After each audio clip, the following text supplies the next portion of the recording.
Good morning. We have a sparse but very energized community this morning. Welcome, and welcome all of you on Zoom to the Unitarian Universalist Society of Bangor on this not so quite chilly Sunday morning. I'm Phyllis Havens. I'm one of your members of the worship team, and I'm serving as the worship associate this morning with our guest in the pulpit, Reverend Charles Stevens, welcoming him back. He's been with us a number of times before, and one of the things that I always love about Reverend Stevens is he is the creator of the maple syrup communion. So we always give him many thanks for that. A couple of brief announcements this morning. Drum Circle will meet this afternoon at 11:30. I want to make a note about the pledge campaign. The financial stewardship team has worked to put together a rapidly available online pledge card, and you should have all gotten it in the mail, in your email this week. So please look for that. You can either email your pledge right back to Amy Starkey Lamb, or you can print out the pledge card and mail it to her. So do pay attention to what we are trying to do in our financial circumstances this year. Also, in your order of services, if you picked one up, you'll see that Reverend Rebecca Liberty, our sabbatical minister, is very curious about us and is inviting many of you who would like to have a conversation with her about a topic that she's very endeared with, and that is prayer. So if you have thoughts on prayer, please email her with those. She's going to put together a sermon on that subject in March. And lastly, I think, is that on March 26th, after church at 11:30, at the end of our pledge campaign, like we have done every year but the last 3, we do a celebratory UUSB no talent variety show. We only have a few acts lined up so far, so if you are interested in performing, doing anything, you can either tell me, email me, call me, or email or call David Patterson, who has volunteered very generously to be our MC for that event. And we hope it'll be a rousing success. It's always fun.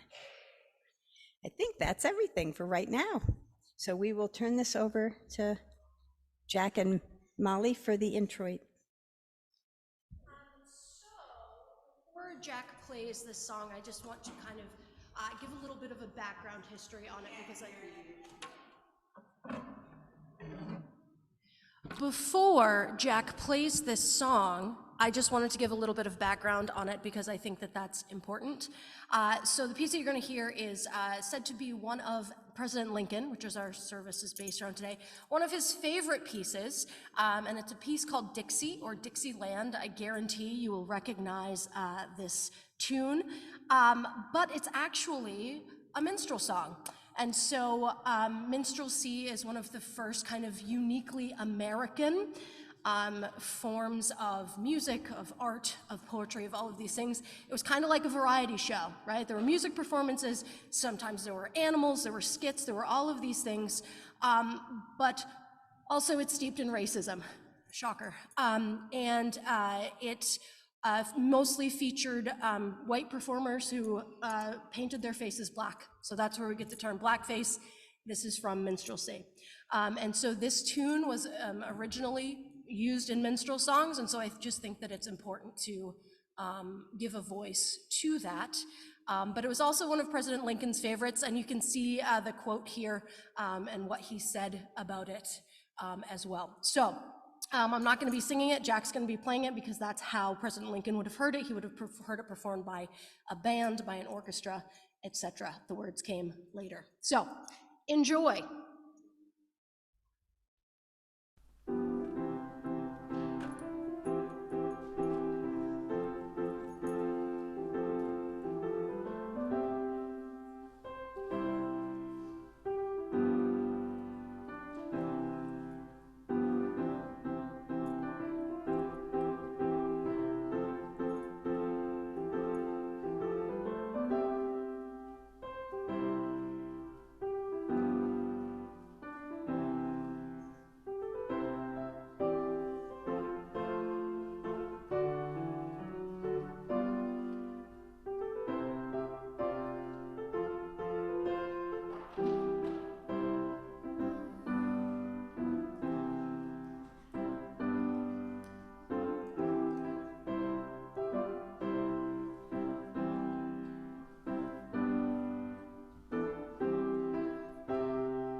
Lighting our chalice this morning is Sue Henry Mackenzie and a grandson.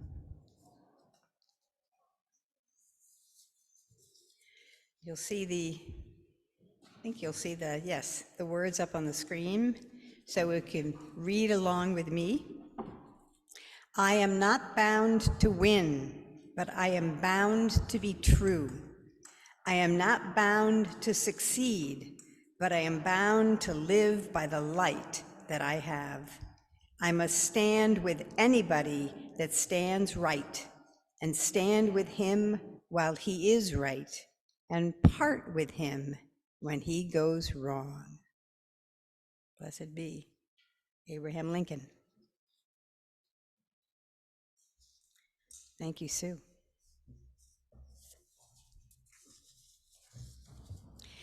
Now for our opening hymn, 108, My Life Flows On, an Endless Song.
It is now time for our young ones and those young at heart to come forward and hear a story.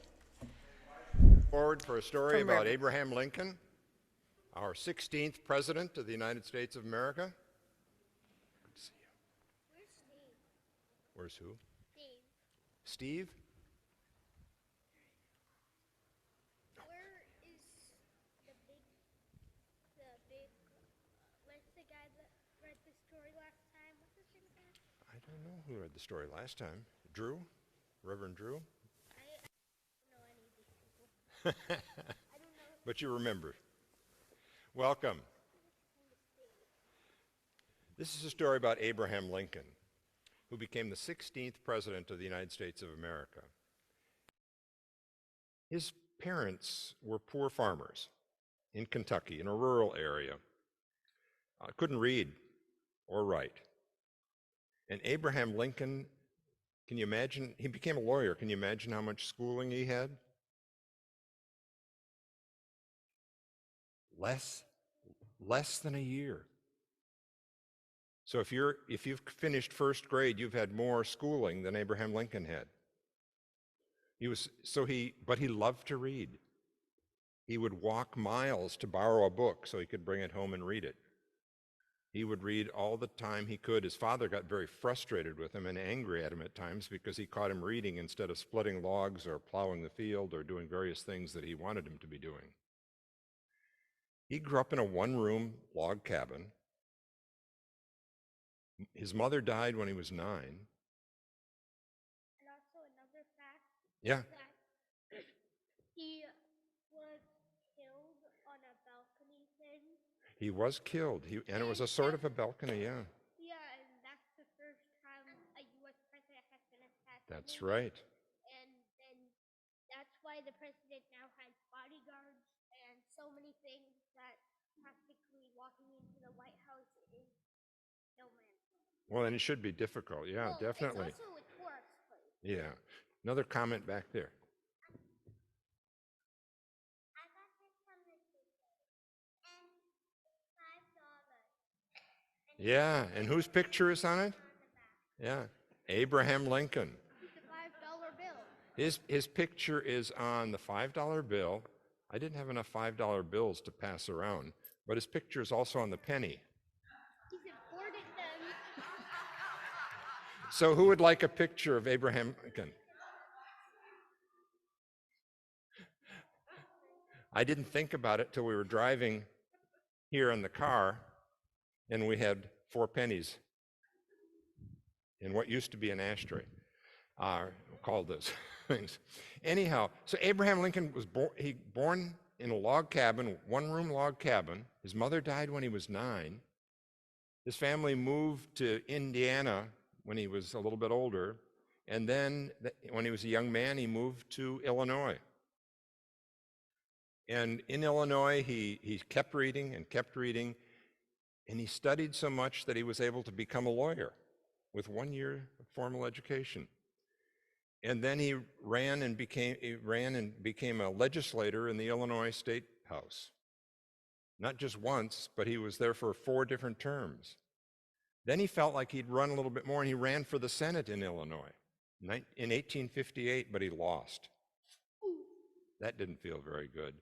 But he had a good friend who was Jesse Fell, who was the head of the Republican Party in Illinois. He also happened to be a Unitarian, and he convinced Lincoln and urged Lincoln to run for president. In 1860, he ran for president, and he was elected. He was inaugurated in 1861. And then, because the southern states wanted to hold on to black people as slaves, they succeeded they left the Union. 7 of the states, within months after Lincoln was inaugurated. And then 4 other states followed soon after. What does that mean? That inaugurated? That formally sworn in to become the president. It's like when you call a minister and they're ordained, they're installed as a minister. This is sort of like installing the president officially. The old president leaves, the new president is installed or inaugurated. So you're saying Abraham Lincoln In 1861. And the Civil War broke out within months after he became president. And so there was fighting between the southern states and the northern states and the western states. Did this happen before or after? Didn't this place, The White House? one of the White Houses get burned down? That was burned down by the British before. Yeah, Oh, okay. yeah. But you're going to become a historian, I think. Well, I do know a billion things that came from books. Well, that's good. Well, you have some similarities to Abraham Lincoln, then maybe you'll become president too. Anyhow, in 1863, he passed the Emancipation Proclamation, which freed black slaves in the southern states. They won the war. The Civil War was won by the northern states, and that's why we're all part of the United States again. He ran for election, was reelected. The war ended April 9th, 1865, and he was assassinated April 14th, 5 days later, 1865. He actually died the next day. And he was watching a play, and he got shot when he was up in the balcony. Yeah, for a second I thought, weren't there some people with him? His wife was with him. So Mary. I thought, did Mary leave the room because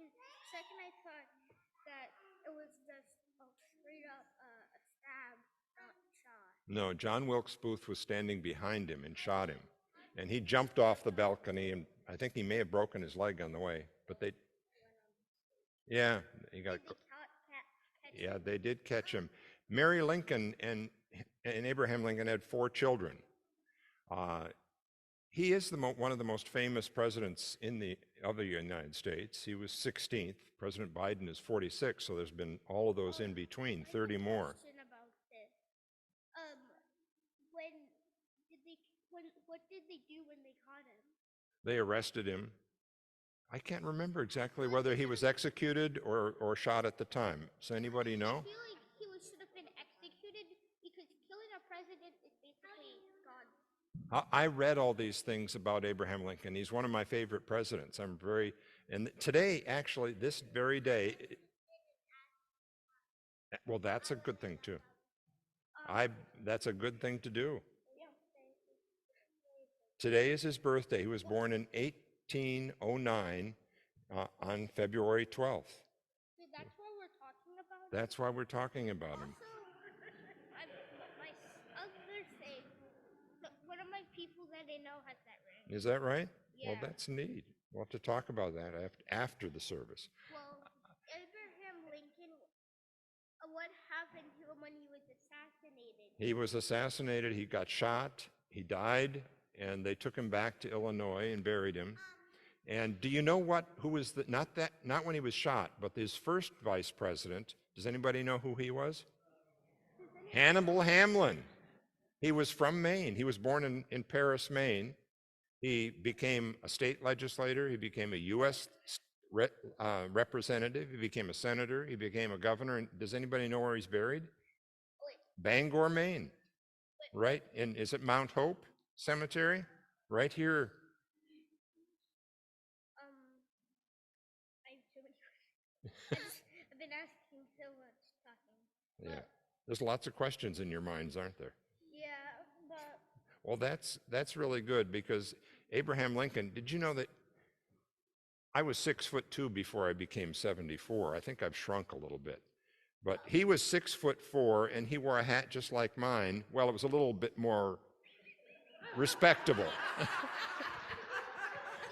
It was a black hat that went straight up. So he was kind of an imposing figure. Well, yeah, but it was fancier than mine. what did Abraham Lincoln do in his time when he was not signing bills or talking about the contract? Well, he gave a lot of speeches, and he was very good as a politician. A lot of people forget that he was really able to get opposing sides to agree on various laws and passing bills. You know something funny? Is President Obama the 17th president? No, he was 44th. Oh my God! Yeah. That's why they put Abraham Lincoln on the penny and the dumb $5 bills because there's too many presidents to count. That's right. You can't put them all. $2 million bill. That's right. It would be in the museum, probably down in the Smithsonian in Washington, D.C. Well, thank you so much for coming up here and for your questions and for your ideas and for bringing your Tooth Fairy $5 bill. I hope you still have it. Have a great day in your religious education classes and keep thinking about things and reading books. Okay? Maybe you'll become president pretty soon. Go down in peace, go down in peace, may the light of love surround you everywhere, everywhere you He has like $50. Bye-bye. peace, go down in peace, may the light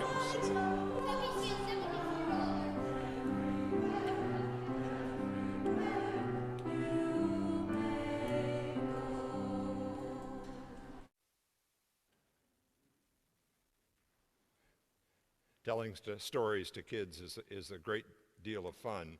I suppose I should take my hat off now. We're a little bit more serious. We all have stories, as Phyllis was telling me that she often uses that as an introduction to the joys and sorrows, but we do. Some of them are joyful, some of them are sorrowful. But we all have stories and thoughts and feelings that we'd like to share with one another. And one of the joys of being part of a community of faith like yours is that we have this opportunity to share with friends and fellow members of the congregation your joys, your sorrows, and I invite you to come forward and speak into the microphone and share that joy or sorrow with the rest of the congregation and light a candle. And this is a candle for all the joys and sorrows and thoughts and feelings that haven't been shared, either here in the sanctuary or across the Zoom internet. Because there are things that people will think about, and I wish I could have shared those, or I wished I would have thought about those, or maybe you just aren't a type of person to get up and share that. But this candle is for all those thoughts.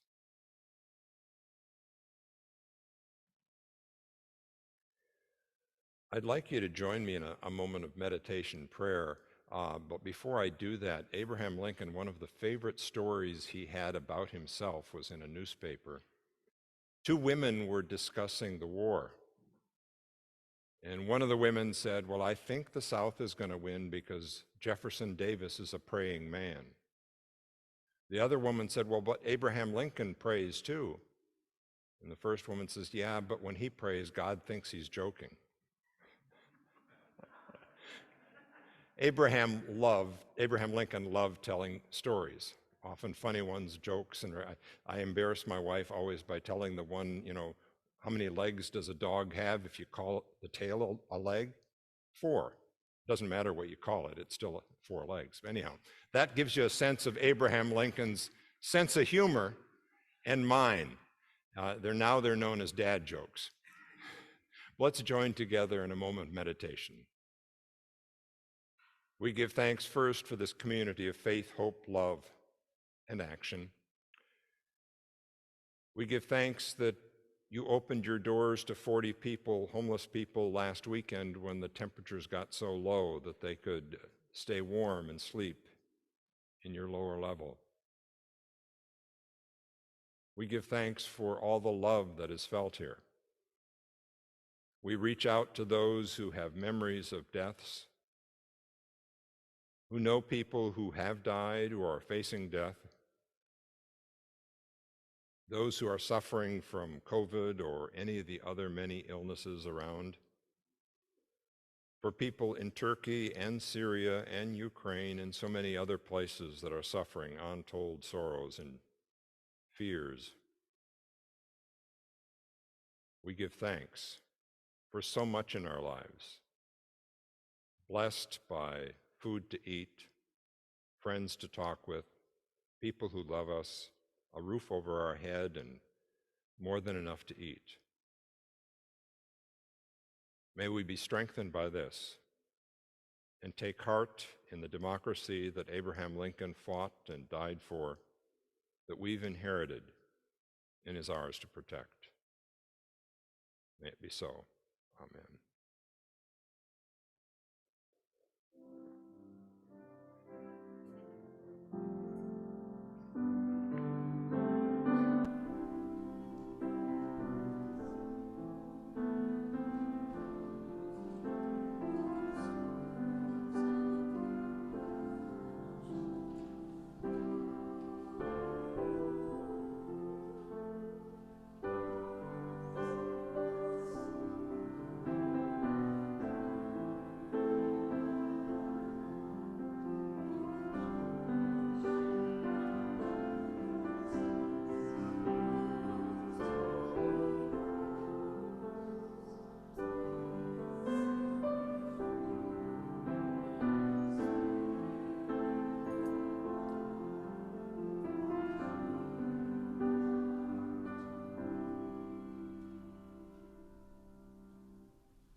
It is now time in our service for us to share the blessings that we do have, for which we feel so privileged, and to share that with this beloved community. This morning, let the offering plates be passed.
Thank you for opening up your hearts and being so generous. Blessed be. I believe the cash on the plates will also be going to the UUSB food programs this month.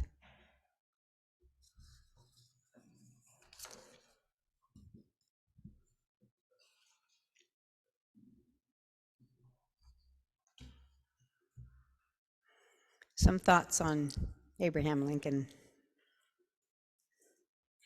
Transcendentalism was not, for Lincoln, just a matter of famous text by famous men. It was something he encountered, living and breathing, every time he went into his Springfield office and talked with his partner, Billy Herndon, a homespun idealist, the disciple of that most militant transcendentalist, Theodore Parker. The writings of Parker himself, which Herndon pushed upon Lincoln, were far more down to earth and chimed with many of Lincoln's own preoccupations, such as the following, written by Parker.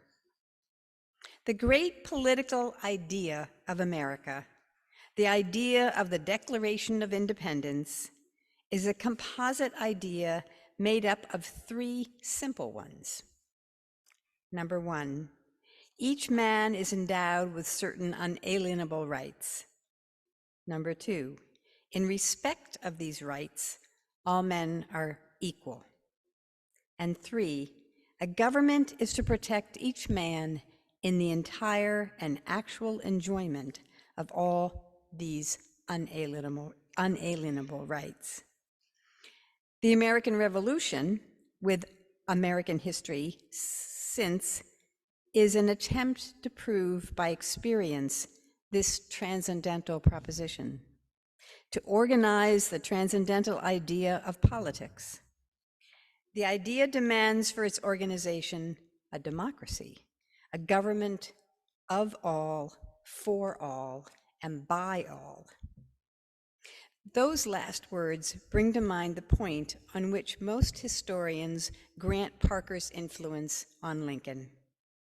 The great preacher constantly used a triple refrain describing government of, by, and for the people.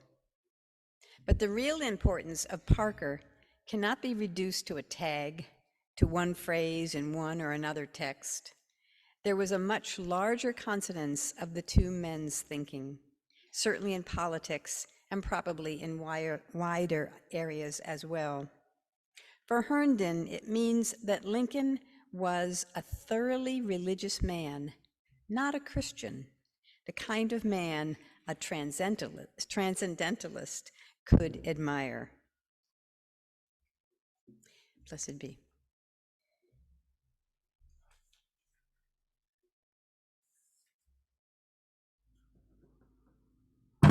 Oh my gosh. This is what happens when I have to talk in front of people.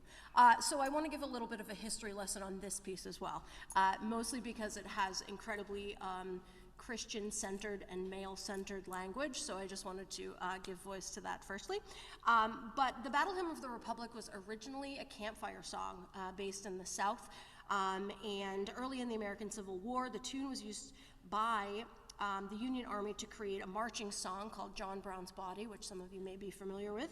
And then abolitionist Julia Ward Howe went to the troops and heard this song being sung around a fire. They would like make up different lyrics to it and all this stuff. They had a great time with it. She heard the tune and then she used it as the basis for the verses that later became the Battle Hymn of the Republic, which became a staple of the Union forces, actually, in the Civil War. It was later claimed again kind of by the South, again probably because of its overtly Christian Bible centered references, and again, in turn, the male-centered language. But the piece is really a call for freedom and ultimately the abolition of slavery. Little do they know, maybe, down in the South. So this is the Battle Hymn of the Republic. Enjoy.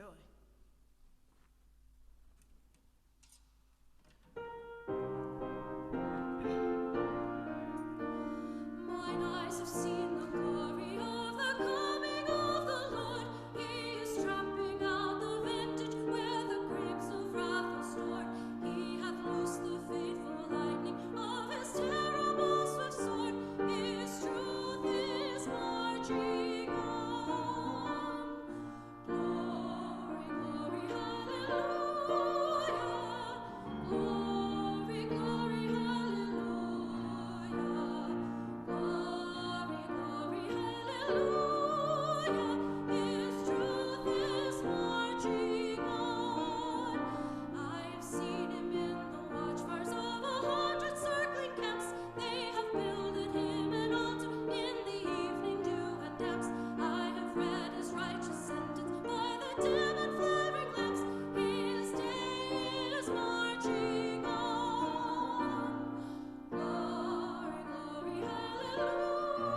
Today is Abraham Lincoln's birthday, 214 years ago. Like I said to the children, Abraham Lincoln is one of my heroes, and Theodore Parker is one of my spiritual heroes. When I became a Unitarian Universalist, I was thrilled to read about the Transcendentalists and super thrilled to read more and more about Theodore Parker. He was a Transcendentalist. He was also quite an abolitionist. I think he had a pistol in his pulpit to protect runaway slaves and various things like that. Not a pacifist, but definitely somebody who believed in freedom for African Americans. In the light of the political divisions in our country today, filled with hateful claims, malicious words, and actions, I believe it's timely. It's timely to look at and listen to Lincoln's words and contemplate some of his wise and thoughtful admonitions. It's because of his political leadership, courage, and compassion that we admire Abraham Lincoln. But for me, and for many of us who happen to be Unitarian Universalists or Unitarian Universalist friendly, it's helpful to understand that Lincoln reflected much of the wisdom of his present-day Universalists and Unitarians. Lincoln gave a Universalist minister an appointment as a chaplain in face of a delegation of Orthodox Christians who protested against the appointment. Concerning the concept of hellfire and eternal punishment, Lincoln said, "If God be a just God, all will be saved or none." Now that sounds sort of universalist to me, doesn't it? Lincoln clearly identified as a deist and a free thinker. Nevertheless, there are numerous claims that Lincoln was a Presbyterian or a Baptist or a Calvinist at least, that he was at least a highly traditional Christian. I find it interesting that his close friends remember that Lincoln was a doubter of most traditional religious thought and at times rejected traditional religious claims. He wrote a whole book almost on his thoughts on religion and Christianity and the Bible, and one of his close friends who knew that he was an ambitious politician threw it in the fire because he knew he could never get elected if it was ever published. Lincoln's religious views were a major controversy during his life, and they became a big debating point after his death. Immediately after Lincoln was assassinated, Dr. Josiah G. Holland wrote a very popular biography of Lincoln. Holland was both a popular and a very good writer. Unfortunately, he very intentionally painted Lincoln as a traditional and theologically Christian. He wrote that Mr. Lincoln will always be remembered as a Christian president, and that almost immeasurably great results which he had the privilege of achieving were due to the fact that he was a Christian president. Now, Lincoln was seen then and is seen now as a great and a good man. It has often been the practice in our country, when looking back at great leaders, to declare that they were great because they were Christian. Later in 1872, when Colonel Ward H. Lamon published his Life of Abraham Lincoln and boldly asserted that Lincoln was at heart an infidel, the claim seemed an insult to many Christians. A major controversy developed. By that time, Dr. Holland, author of the earlier biography, very popular biography, had become the editor of Scribner's Monthly. Holland fiercely attacked Lamon's book, calling Lincoln's free thought friends who gave Lamon his firsthand information about Lincoln a bunch of heathens, barbarians, and savages. He called Colonel Ward Lamon's book an outrage on decency. Unfortunately, Colonel Lamon was not an accomplished writer like Holland, nor did he have the advantage of having Scribner's Monthly at his disposal. But what Colonel Lamon did have was the distinct advantage of being Lincoln's very close, trusted friend and acquaintance for years. It was Colonel Lamon who was in charge of the arrangements as President-elect Lincoln started out for Washington from Illinois. Lincoln appointed him as Marshal of the District of Columbia. And then when President Lincoln's body was carried back to Springfield after he was assassinated, Colonel Lamon was in charge of the funeral train. He knew Lincoln well. Not only that, but Lamon had a large collection of manuscripts pertaining to Lincoln, gathered by Lincoln's old law partner, William or Billy Herndon, who probably knew Lincoln better than anyone else. A highly respected present-day historian, Martin Marty, wrote, though Lincoln frequently attended New York Avenue Presbyterian Church while in the White House, and while he was respectful of the churches and shaped by the biblical message they transmitted, he kept some distance from their doings. Whatever his stance toward religion, Martin Marty continued writing, Lincoln stands at the spiritual center of American history, and increasingly is seen as the theological thinker whose reflections are most apt and most profound. Lincoln is quoted as saying, with a twinkle in his eye, it will not do to investigate the subject of religion too closely, as it is apt to lead to infidelity. Given the political hostilities present now, I don't think that anyone with Lincoln's religious beliefs could be elected U.S. president today. Abraham Lincoln was ambitious, and he was a wise and a skilled political leader. He was often called upon to demonstrate the depth and strength of his convictions. The Civil War was a horrendous experience for millions of individuals across the country and in the life and development of our country.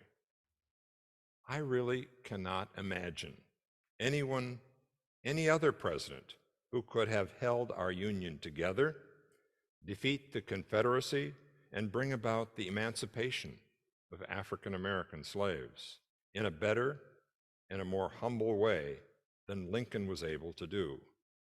Would that he could have lived and governed throughout the rest of his second term.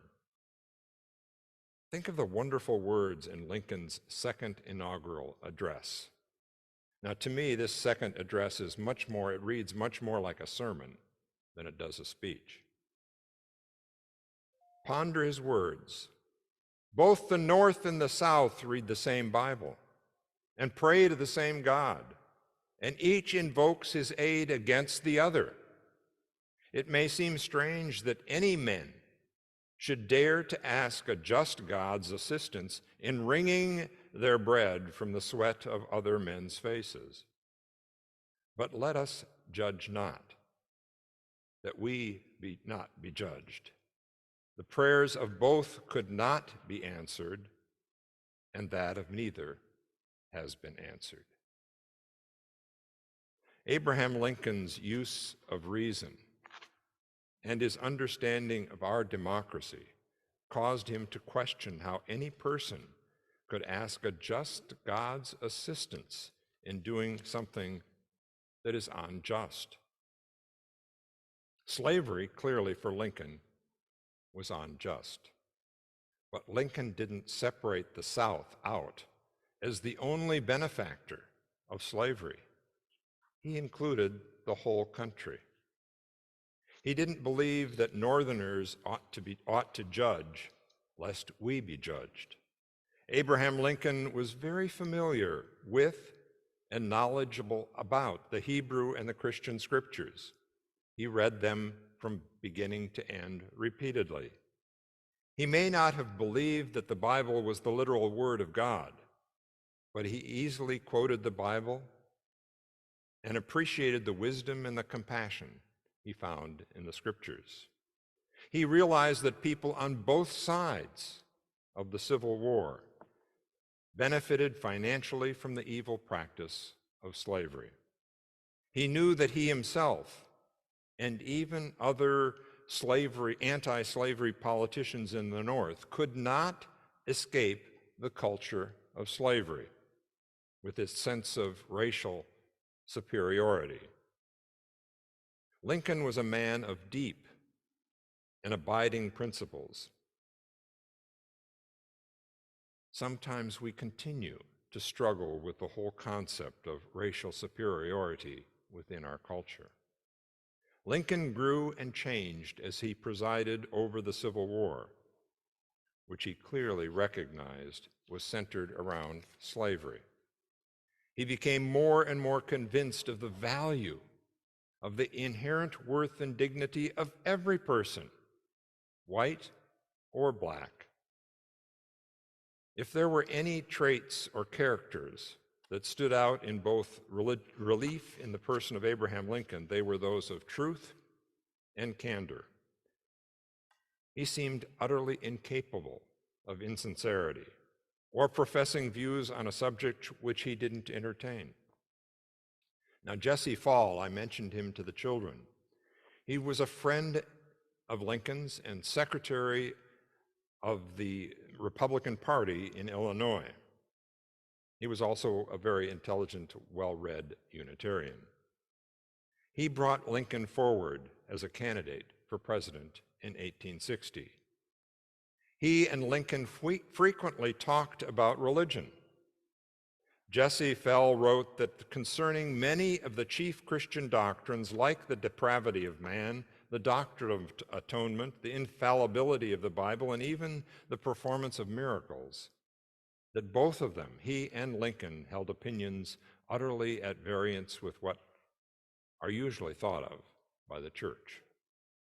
Jesse Fell claimed that Lincoln's religious views were summed up in two propositions: the fatherhood of God and the brotherhood of man. Jesse Fell actually gave Lincoln the entire works of William Ellery Channing, often thought of as the founder of our Unitarian movement. William Herndon, Lincoln's close friend and law partner, furnished Lincoln with the writings of the Unitarian minister Theodore Parker on a regular basis. Jesse Fell, the secretary of the Illinois Republican State Committee, concluded after many discussions with Lincoln that the author whose views most clearly represented those of Abraham Lincoln on the subject of religion was that transcendentalist Unitarian minister, Theodore Parker. Fell qualified his claim by saying, "I'm not saying that Lincoln was a Unitarian. Lincoln was too independent," he said, "when it came to religion to find harmony with any minister or religious writer." It's clear that President Abraham Lincoln believed in a higher being, or God, but he never made reference to Jesus as the Son of God. He never joined any organized religion. He was a firm believer in prayer, and that became increasingly important to him as the Civil War progressed. Lincoln voiced the very radical belief that the higher being he believed in could not possibly be on either the Union nor the Confederate side. Lincoln believed that God was punishing the whole nation. He felt that the North, as well as the South, was guilty of the sin of slavery and profited from it. When Lincoln visited an Army field hospital, he made a point to shake hands of not only every Union soldier, but also the Confederate soldiers.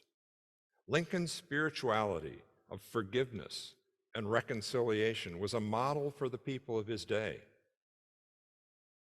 Would that more people and more present-day political leaders follow his role model in their behavior. Would that those who oppose one another in today's conflicts have Lincoln's sense of respect and compassion and composure. Think for a moment of the great competition between various religions and political parties today. Followers of one group trying to show their superiority over those of the other group. World and national leaders, and we everyday citizens need to pause and take a lesson from Abraham Lincoln, who in the midst of the Civil War could not imagine a just God choosing a winner or a loser in war. Today, on Lincoln's birthday, may we take to heart the words Abraham Lincoln spoke: with malice toward none, with charity for all, with firmness in the right, as God gives us to see the right, let us strive on to finish the work we are in, to bind up the nation's wounds, to care for him who shall have borne the battle, and for his widow and his orphan, to do all which we may achieve and cherish a just and a lasting peace among ourselves and with all nations. May that be so today throughout our country and the world. Amen. My closing words for the sermon are from Lincoln. When I do good, I feel good. When I do bad, I feel bad. That's my religion. And in the end, it's not the years in your life that count. It's the life in your years. Let us join together in our closing hymn, We Would Be One, number 318, and stand as you're willing and able.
on the tombstone of Kickapoo Indian named Kongapod. Here lies poor Johnny Kongapod. Have mercy on him, gracious God, as he would do if he were God and you were Johnny Kongapod.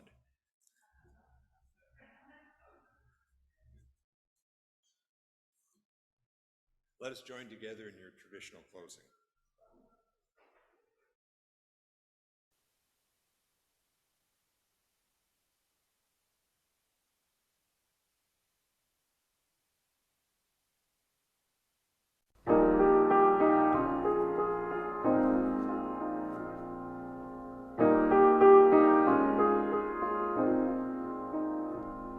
Let us go forth into the week ahead, striving to be faithful to our life's journeys, serving the needs of the earth and its inhabitants, sharing in the spirit of love with all we say and do, sharing in the spirit of love with all we say and do, sharing in the spirit of love with all we say and do.